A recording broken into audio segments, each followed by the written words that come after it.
बालों की मेंटेनेंस के लिए एक बहुत ही अच्छा टिप ये है कि जब आप अपने बालों को ब्लो ड्राई करें, जो हम बहुत करते हैं,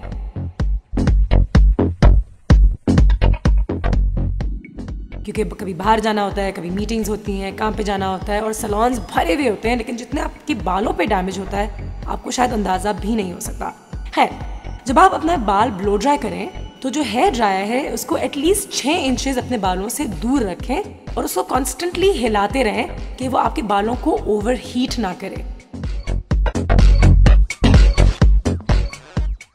तो थोड़ी थोड़ी अगर ये मेंटेनेंस रहे और अगर उस प्रोटीन भी करवाते रहें साथ साथ, तो यकीनन आपके जो बाल हैं उन पे डैमेज बहुत कम हो जाएगा।